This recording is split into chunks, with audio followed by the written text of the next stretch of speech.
Welcome to a Conquerors perspective on managing stress and emotions during community quarantine. Part 2. It has been a while since the release of the first part of our series. Kamusta ka na at ang puso mo? Tumitibok-tibok pa ba?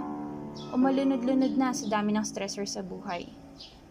Habang patuloy tayong humihinga, patuloy din tayong kumapit sa nag-iisang pinagmumulan ng ating kalakasan. Hawak-kamay tayong babangon ng mas malakas pa kesa sa kahapon. Hindi ka mag-isa.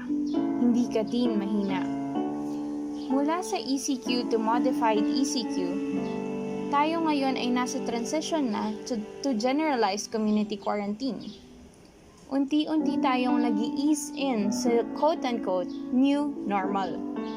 For some, it means less days sa trabaho, pero longer hours sa office, as you look forward sa pakikipagbakbakan mo using your airbending skills sa pag-commute. Ay nako, paano kaya yun?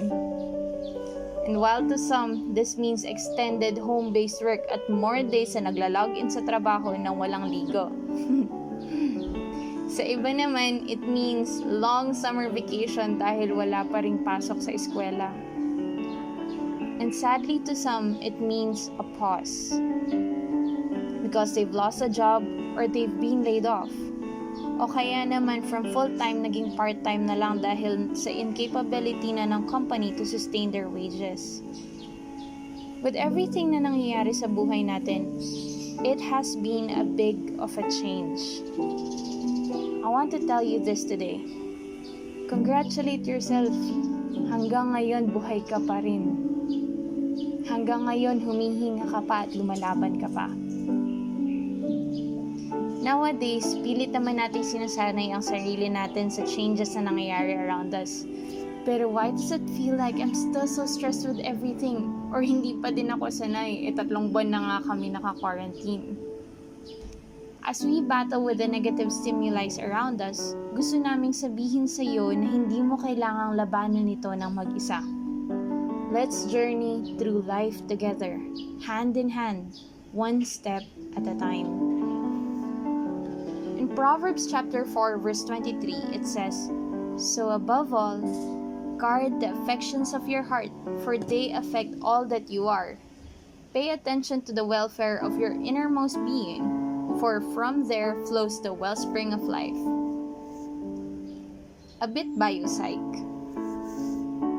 The amygdala is a section of the brain that is responsible for detecting, processing fear, and preparing us for emergency events.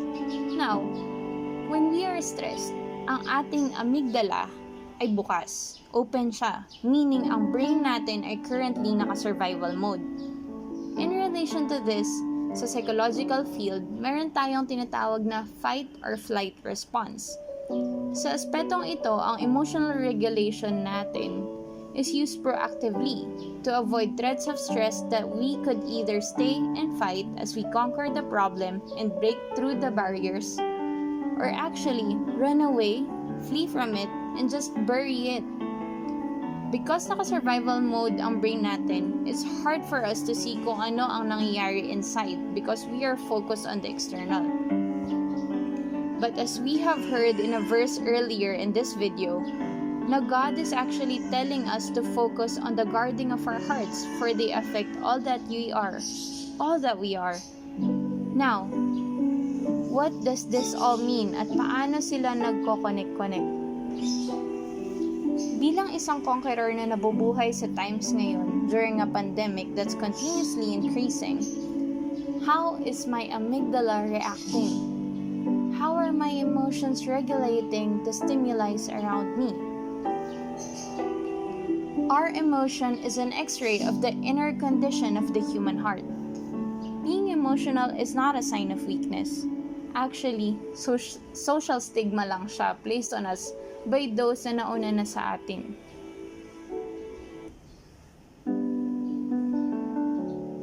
Or paminsan ay kasama pa natin ngayon.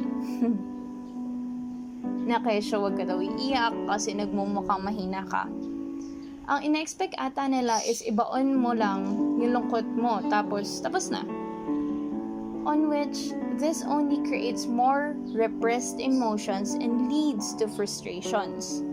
If you will see, they also have the tendency to place their emotions under the rug kasi akala nila ito ang solusyon in actually getting rid of it.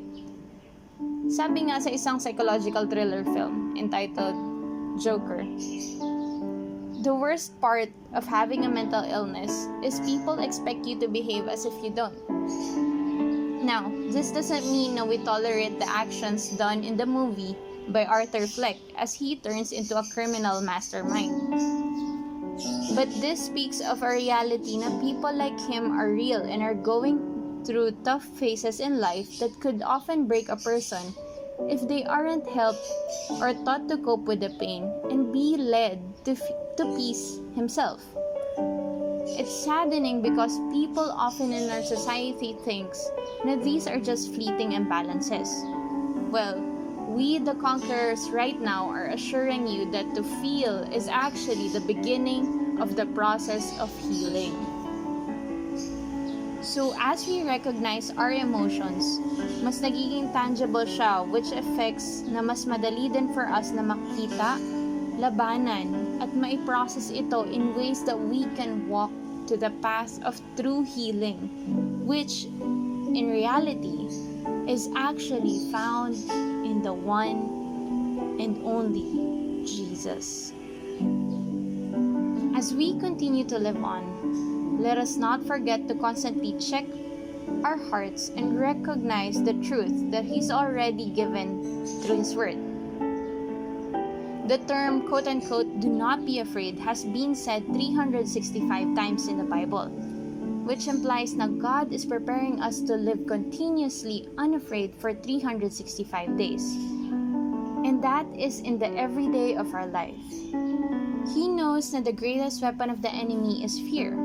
The fear that is actually pulling us from being able to reach the potential capability of being a conqueror every single day in every area of being alive. You are the son or daughter of the King of Kings.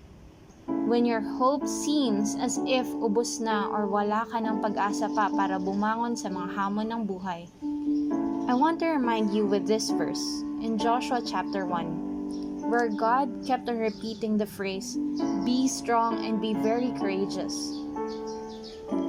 Life does not end with the fear that keeps creeping in you. You are born to make manifest of God's glory and power. So starting today, as all these stressors are trying to drown you, we want to encourage you to listen to the beating of your heart. Kamusta ba ang aking puso? Nalulungkot ba siya? Masaya? Nagagalit? Or pagod na ba siyang lumaban? As you check up on your heart, partner it with the promises that He's saying to you on His Word. Life won't be easy and it will constantly try to knock you down. That's why you have to remember your footing. Nasaan ba ang pananampalataya ko? Nasa trabaho ko ba? Sa laman ng bank account, wallet, or alkansya ko ba to? Nasa pamilya ko ba? Sa gobyerno ba ako nagtitiwala? What if they all fail you? Saan ka kakapit? Where does your hope come from? As Job in the Bible lost everything and everyone that he had, he kept anchoring his faith to the one and only provision Himself. So we will fight through life's circumstances and troubles, keeping our heart in check and encouraged, knowing and believing that He is our great I Am. Christ my banner, waymaker, miracle worker, promise keeper, light in the darkness, and so much more. This week, let's meditate on Psalms chapter 62, focusing on where our hope is anchored to. And as we battle the questions, the anxieties, depression, worries, and negative stimuli around us, we will keep our heart in check and constantly aligned to what our Father in heaven says as we allow Him to reshape our innermost being. You are more than a conqueror.